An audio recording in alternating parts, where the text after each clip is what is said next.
You've been hiding in the shadows way too long. You always thought that you were weak, but babe, you're wrong. Yeah, you better step into the light, just give it a try. Think that it's time you let that spark out. You've been hiding in the shadows way too long. And who cares if you might mess it up? You're stronger than the others think. And who cares if you might mess it up?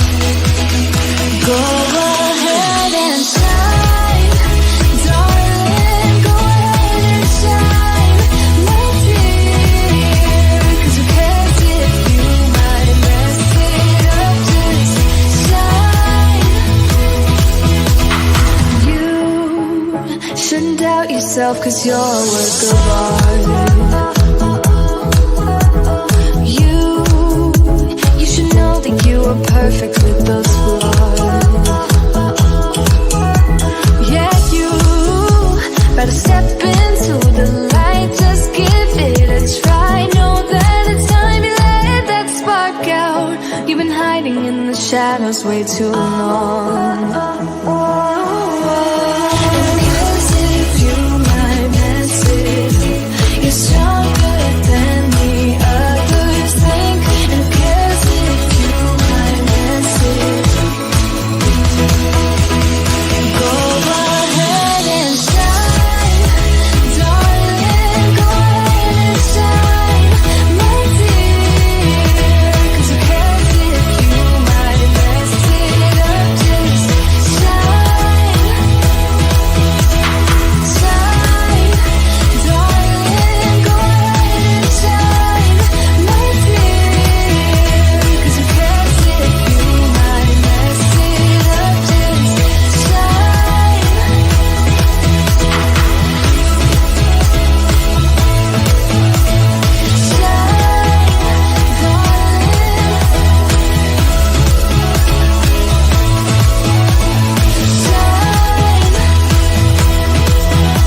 And who cares if you might mess it up? You're stronger than the others think. And who cares if you might mess it up? Shine, go ahead and shine, darling, go ahead and shine, my dear. 'Cause who cares if you might mess it up? Just shine, shine, darling, go ahead and shine, my dear. 'Cause who cares if you might mess it up? Just shine.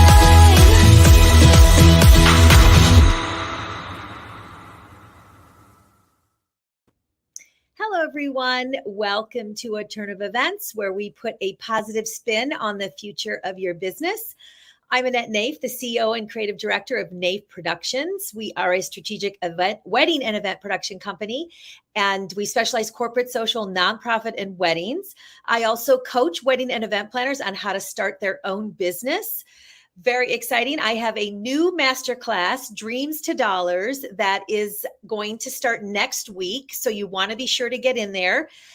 Put the word masterclass in the chat and we will send you all the information. I'm going to teach you how to build the foundation of your business.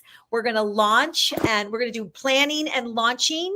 I'm going to show you my top ways to generate leads and your referral system and how to close your first client.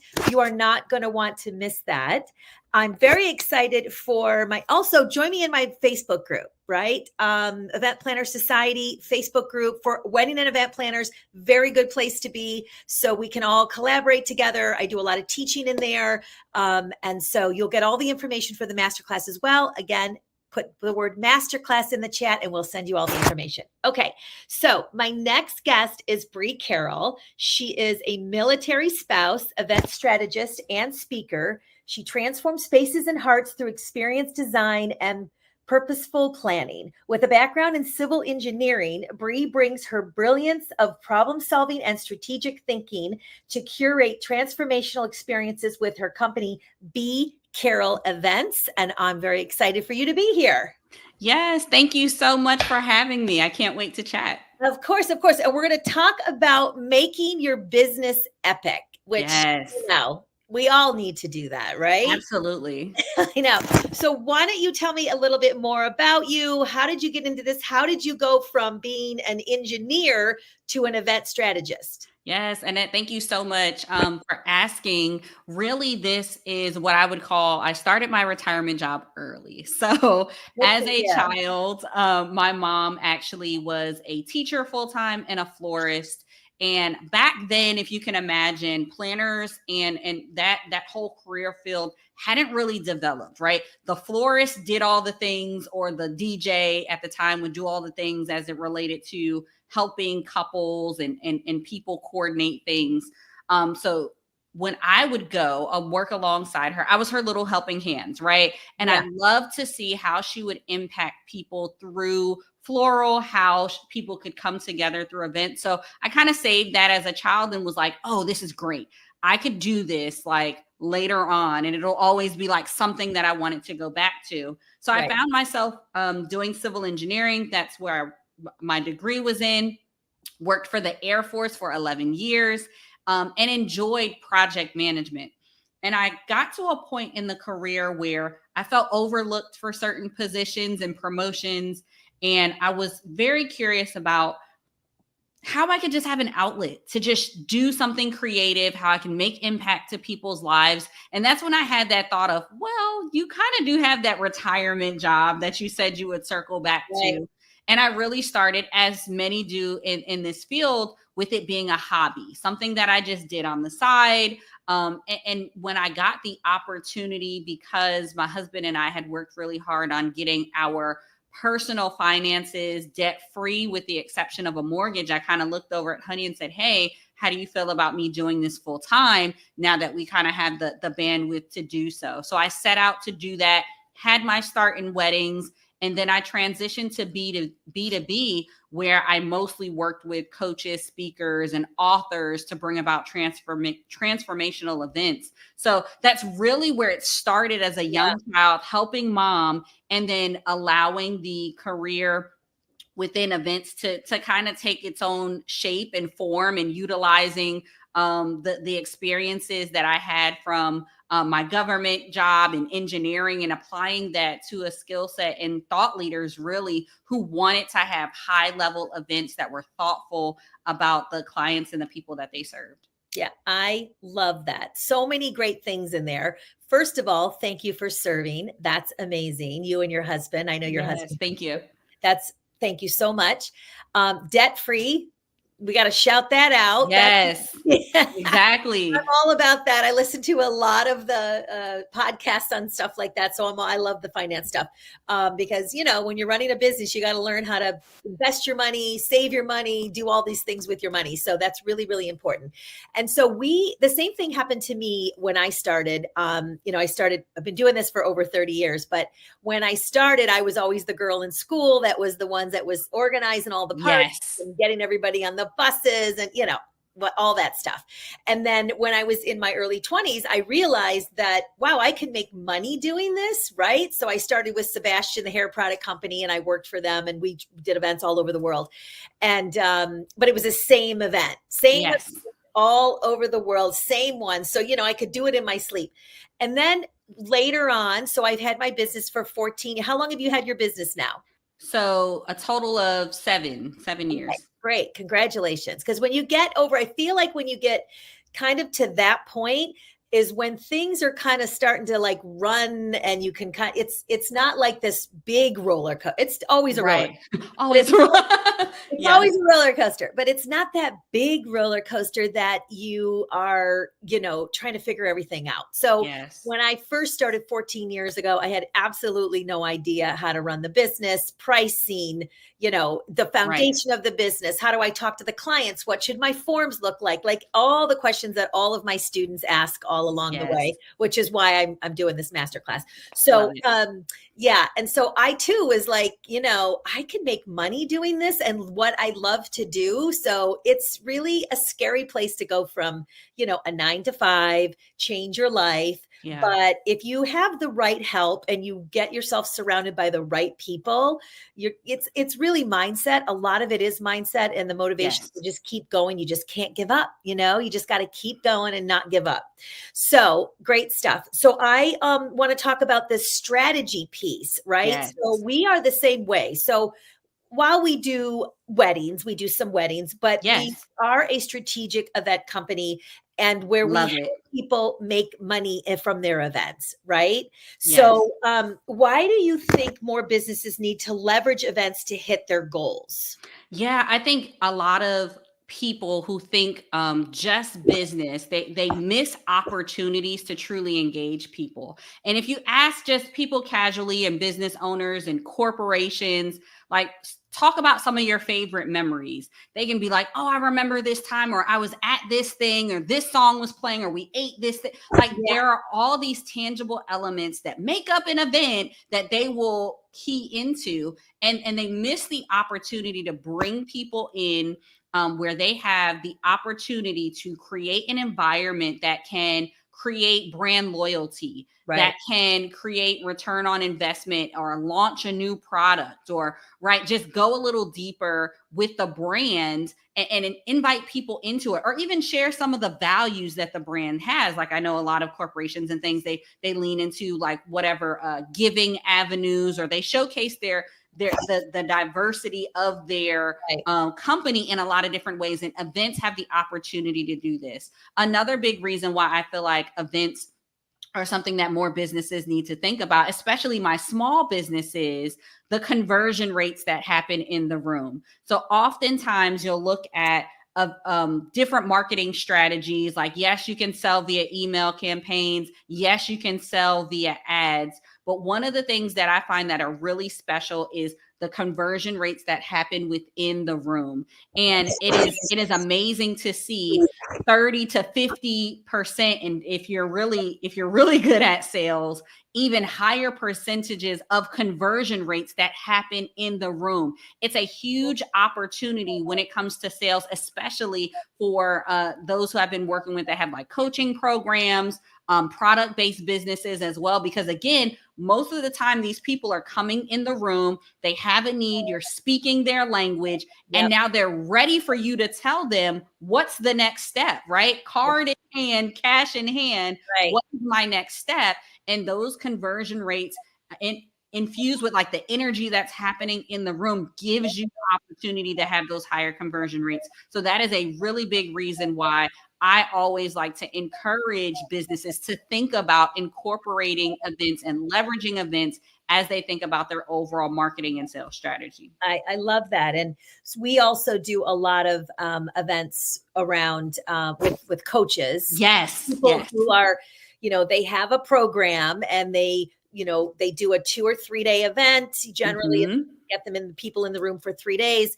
You saturate them with so much information and give them lots of great, content, and then sell your coaching program. It's a huge, you can just make hundreds of thousands of dollars doing that. Yes, it costs money to do the event, but you're going to get a higher rate of people, especially now with people wanting to get back in the room with other people, right? Like, I have a digital course. I have not done a live event myself for my stuff because I'm so busy doing everybody else's. Yes. But it's so crazy that I don't do it. And I would love to, but eventually someday I may, but and I know how to do it. So obviously, but it's such and I really love that whole dynamic where you're learning all kinds of things, but then they, you sell your coaching program to these people in that room. And then it could be like a 3 month, 6 month, 1 year. There's all kinds of different programs, but we you and I have that strategy around how to set that room up so people will buy, right? Yes. There is a strategy. You can't just go there. There are certain times of each day that you need to give your content. What do you do after you have that last night, the night before the last day, you've now made your offer. What do you do the next day? Those type of things. So these are really, really, there is a strategy behind all of that. Yes, it is. We and I love to do that, and I probably should start marketing more about that, because I don't market a lot about that. I do that, so I probably should start doing that. You're giving me inspirations here. I love it. I love it. I know.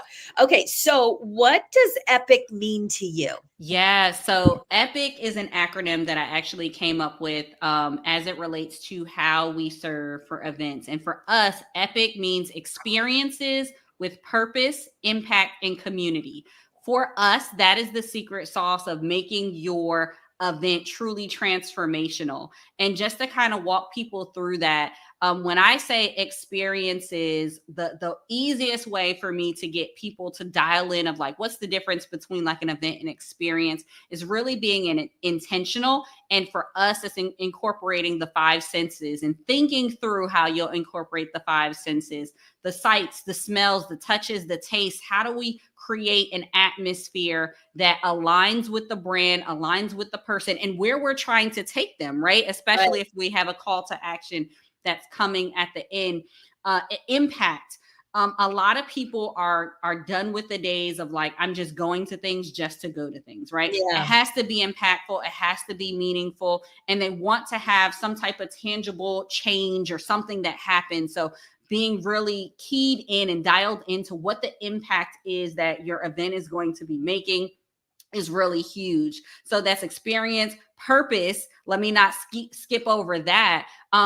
Purpose is a buzzword these days, right? Everybody is trying to walk in their purpose, fulfill this purpose. Yeah. And it's really important even for brands to kind of think about what are our goals? What is the purpose that we are trying to fulfill through this event, right? That ties into your objectives, that and the reason, your why even, right? So that purpose is really clear, and ensuring that the people who are coming to your event knows what purpose is. That's really big too. So that's experience, that's purpose, that's impact, and community. Let me tell you, people are looking to connect. I don't know if it is just because of the pandemic, but really more so than ever, we are realizing like we are not islands. We're not to be like lone rangers out here. We need people. We want to connect. We want to grow our network.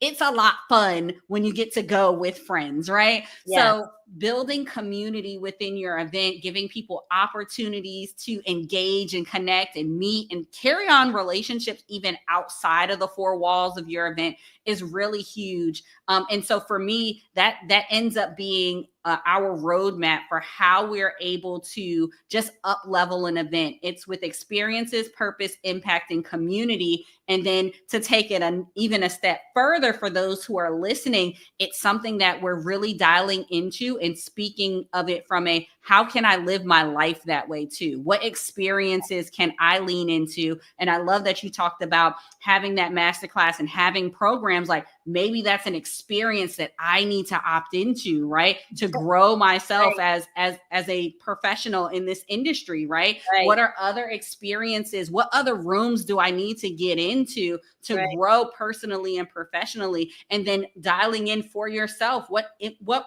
purpose, what impact, what community, and assessing these areas in your life so that you can have a fulfilled, not just business, but a fulfilled life. I love that. That's so true. I 100% agree with you. I think even through all my events, whether it's, weddings, nonprofits, corporate, all of that, everybody wants to have an experience at an activity that they're going to be doing. They want to be engaging, doing things at events, not just going and watching someone on a stage or just dancing at it. They an experience, which is very, very, very important now. It's kind of changed a lot. And I think a lot of that has to do with, being locked down for a couple of years. So that would make everybody crazy. but I love all that. And community, I cannot stress enough how Yes. important it is to get involved with other planners, get involved in, associations and going to events where we are at, and collaborating with other people. I collaborate with a Yes. lot of other planners. I hire a lot of people to help me in my events that have their own businesses. I have a lot of people that work with me when I need help.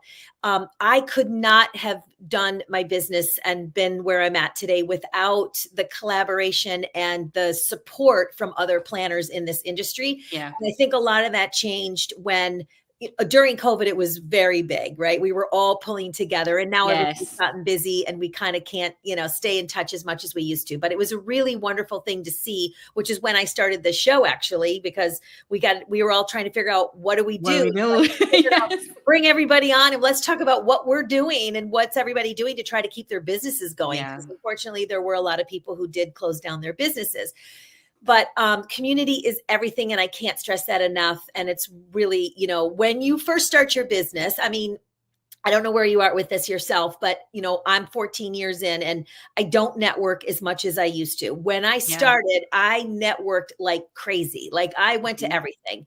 And then of course that slowed down after COVID because we couldn't do anything. And then just my lifestyle is a little different now because I travel a lot more. So it's hard for me. I do try to do Zooms and meet people. And I am in a mastermind. I'm in a big coaching program. Well, see, there you go. I'm all about education. I Yes. myself, being in this industry for so long, I'm still need to learn. I want to see, how can I upgrade my systems? What are people doing in the industry?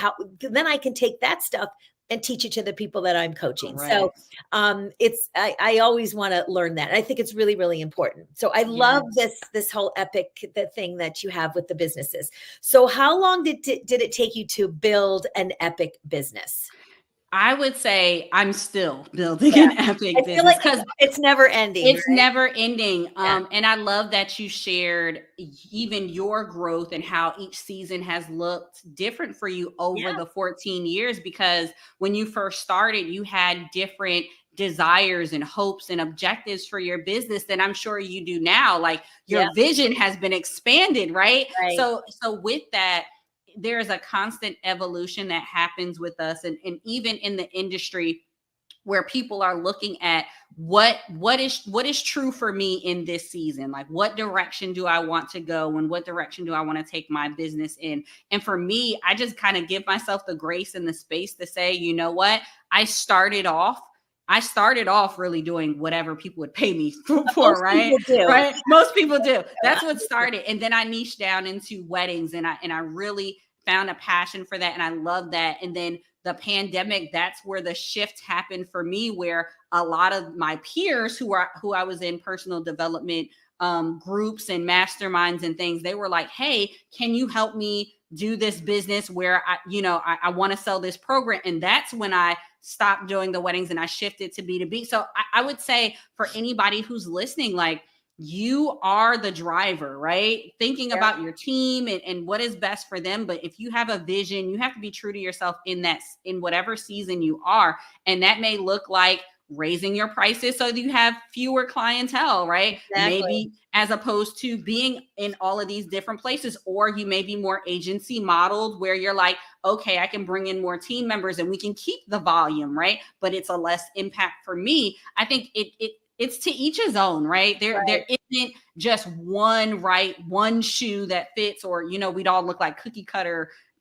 And that's not the goal. No. We want to be unique. We want to be a right fit for the people who are coming to us. So I would just say for anyone who's trying to figure out like, okay, how do I make my business epic? It's just tapping into that experience, purpose, impact, community. What does that look like for you? What do you need for this season? What does your team need that to look like in this season? And just following that and being true to who you are. Yeah. And in your personal life as well. Yes. Right. It's the same thing in your personal life.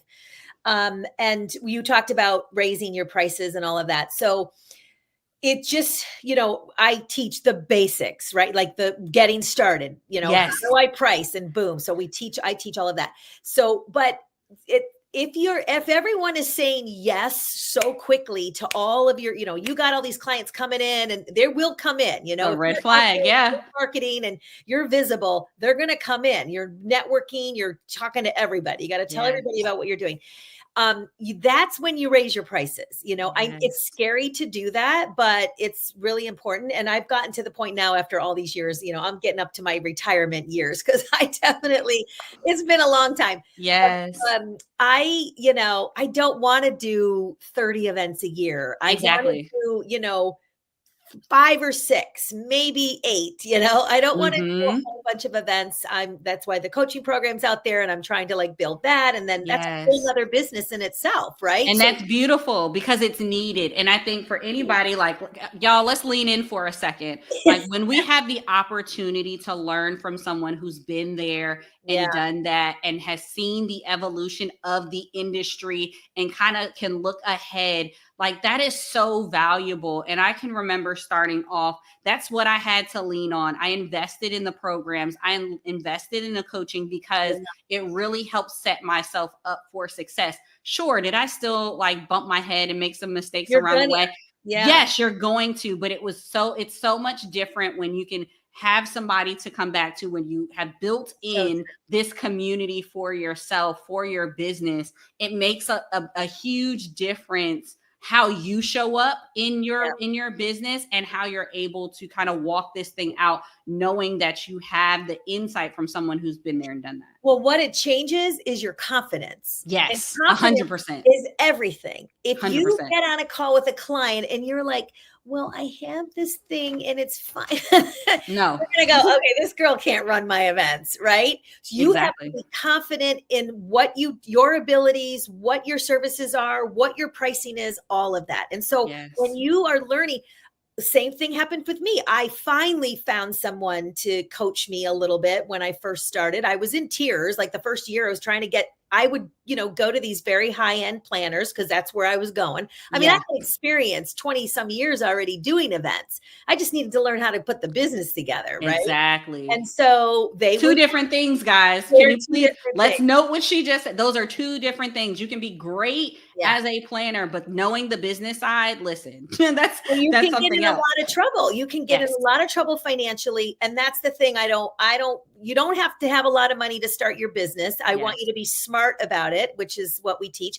But it's scary if you don't know what to do and set the business up right. You can financially, it can be a disaster. So we want to, help people so they don't do that. But I couldn't find anybody to help me. And so I finally found someone, and I've always had a coach since then. The money that I always spend, and it always felt big. It always did. If I was oh gosh, I got a $500 a month. I don't know if I can do that. And right. That was cheap back then. Now I pay a lot more than that.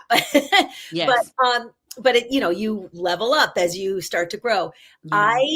Every penny that I have spent, it's been worth everything. Because you've grown every time. Exactly. And I may not have gotten exactly what I thought I was going in for to get, but I got a lot of good things. And so you want to look at that. Community is always the best, right? So I've always gotten some great community from my coaching programs that I've gone into. Absolutely. So I love that.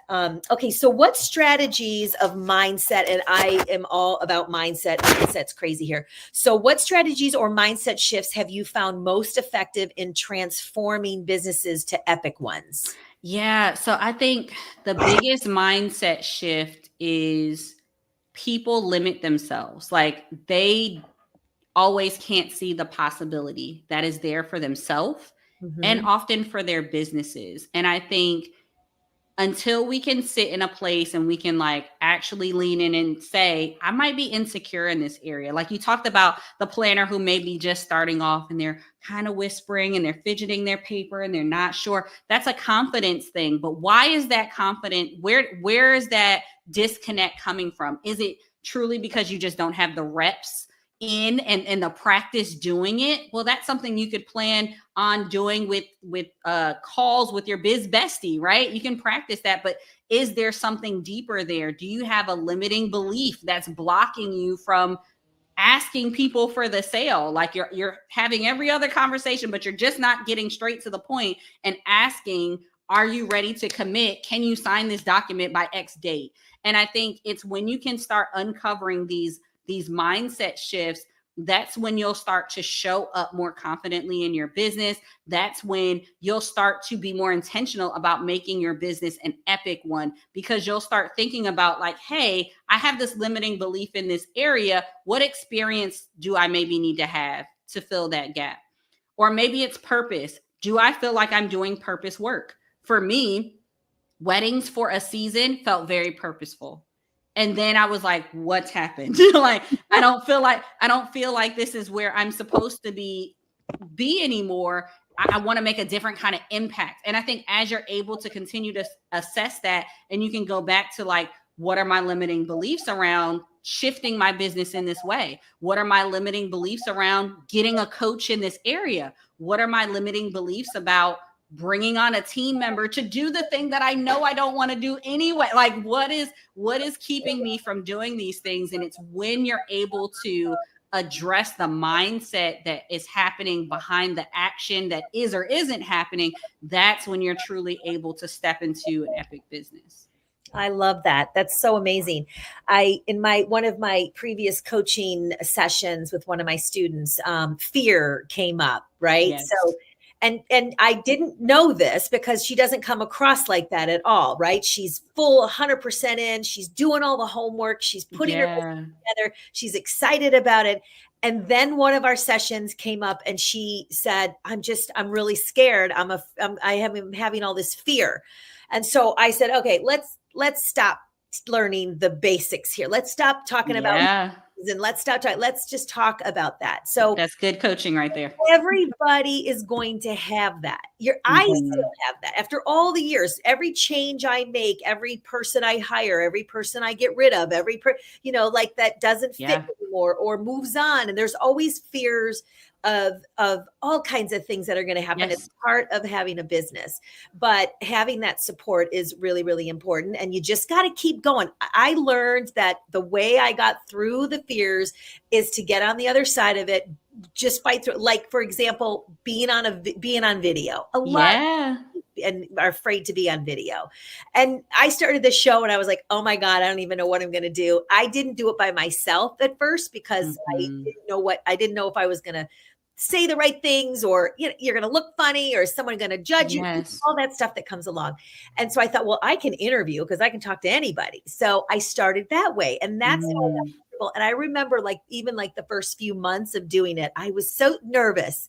Hours before I would start, I was so nervous. But then now it's like I'm excited for it. Yeah. Just like, you know what? You just got to get out there and be yourself, be authentic. And, people are going to love that more than anything. And if you're going to flub up, you flub up. I flub up all the time in my intros, I'm like, oh, wait, I forgot to tell you. Yes. And you keep rolling and you just keep going.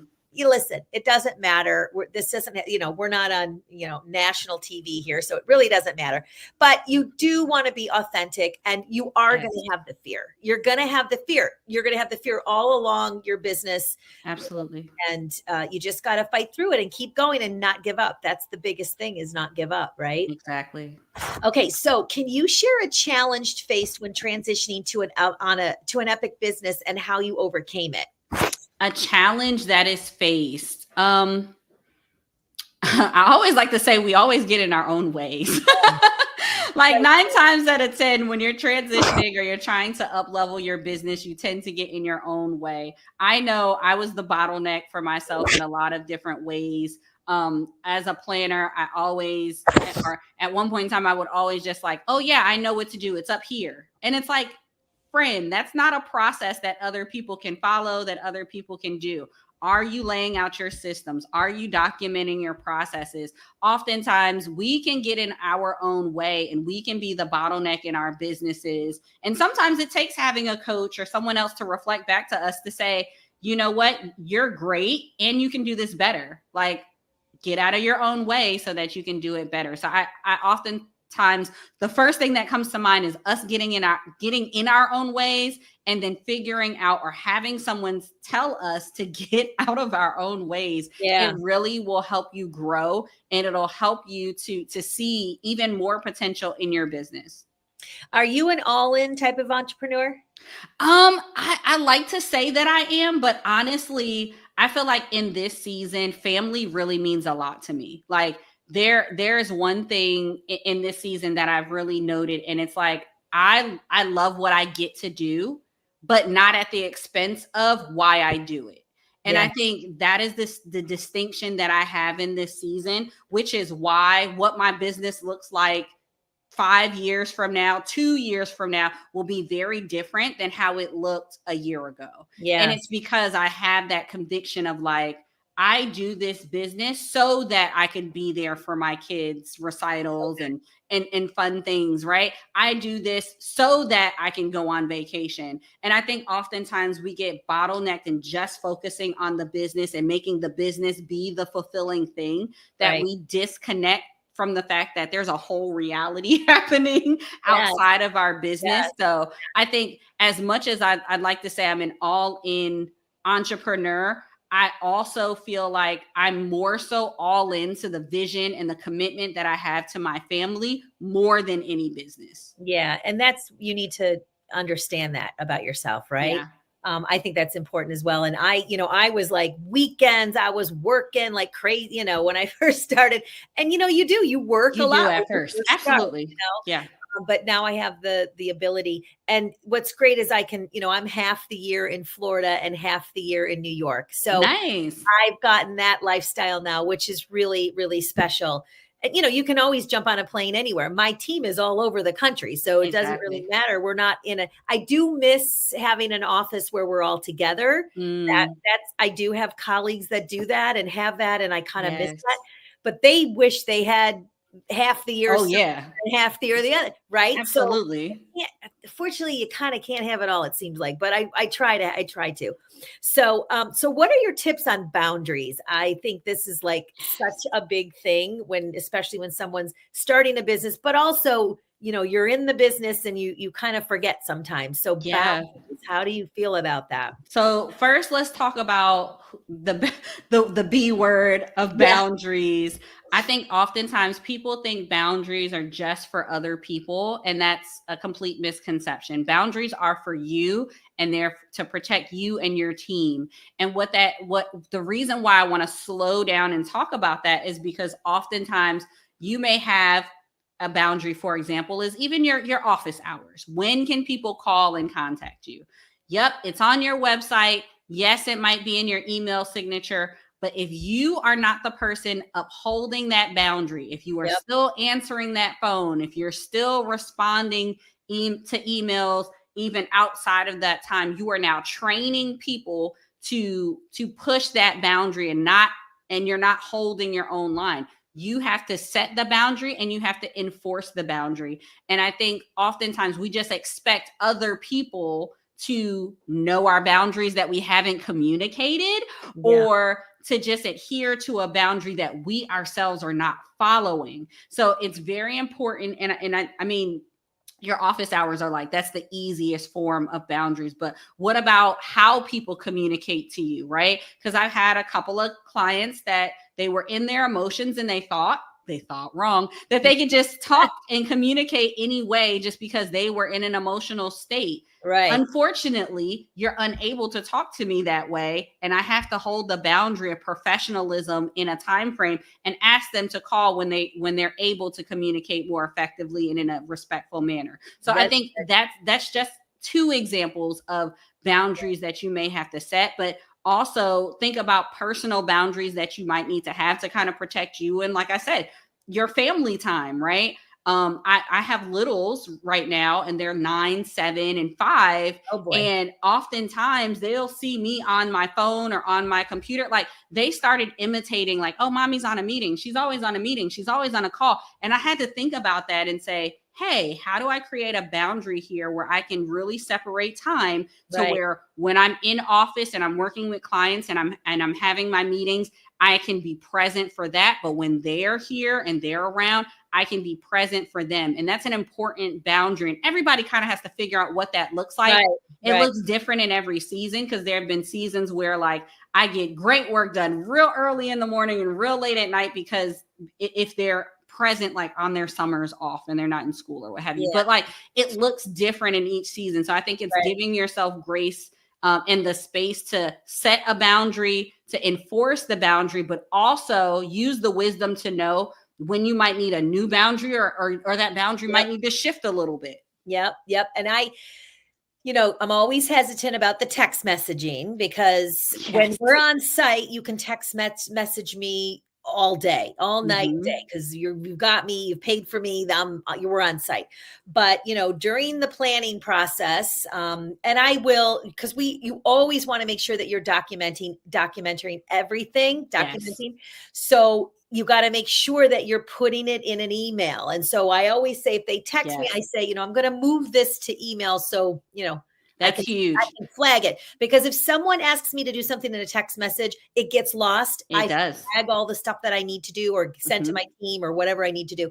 But the big things about boundaries too is making sure that you have boundaries with your team, because and that's like I'm learning that recently, that I've had to teach my team a little bit about some things, like things that I just want to make sure that we are top notch in the business. But that's on me because I haven't communicated it, so if I see it, I just nip it in the bud. They change it. They're great. They move on. And just want to make sure that you have those boundaries for your team. It's a little harder when you have a team that is not present, which, it's a 1099. Because you don't really have like 100% say on availability and things like that. So it's a little trickier, but we learn to work through it. It's respect, they're going to respect. And if they're not going to respect it, then they can't be. And lean on your contract and your agreements. I would say that for anyone too. Yes. That is your document that kind of should outline a lot of those boundaries and a lot of the what we can and cannot do, and enforcing those contracts and those agreements. Having that clear language. I love that gem that you put there that I just want to foot stomp one more time. Did you hear her say, put it in an email? Please. Everything needs to be in black and white. You need to be able to refer back to it. A phone call does not suffice. A text message, it gets lost. It has to be documented black and white in an email. And that's a great way to circle back and also to enforce the boundary too. Yeah, for sure. So what's your biggest business accomplishment? Ooh, biggest business accomplishment. I think for me, it was when I was starting to hire my team as W-2 employees.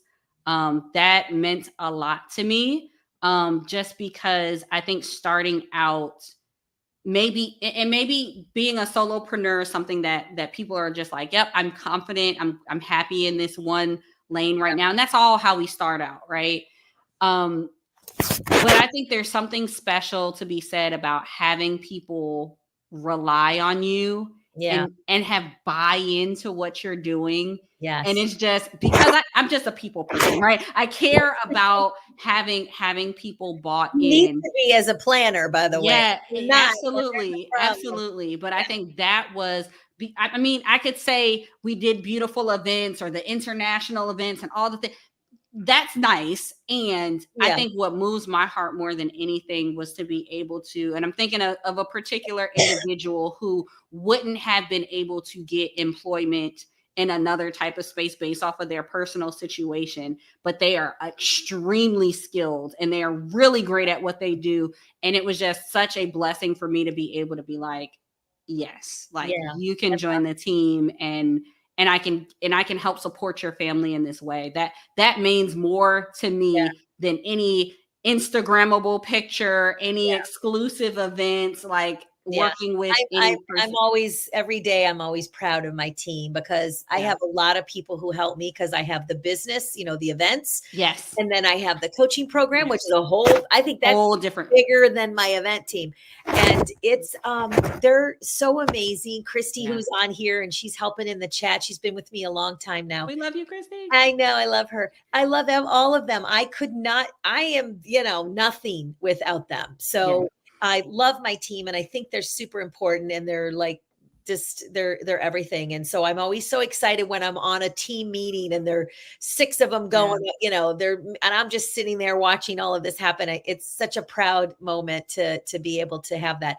But again, it's a lot that you have to manage, right? Because you got to manage all those people. So that in itself is people and payroll and taxes and But for anybody who's listening, who you're like, ooh, that seems very far off for me. Yeah. I would just emphasize support is something that you need. And I love that you talked about like people may see just you, but it's not just you, right? And I think that's really important for anyone who's just starting off and as you continue to progress throughout your career, get support, whether that is a 1099 person, whether it's just a VA. Yes, exactly. Assistant is what support. I did when I first started, who worked part-time, few hours. I think I paid like a couple $100 a month, but it was worth everything. Because in the beginning, you can do it yourself. You don't have a lot of clients, right? You have that one client, you're working hard, you can plan it yourself. But you always need somebody on site with you. Always. You should never do an event by yourself on site because you need the help.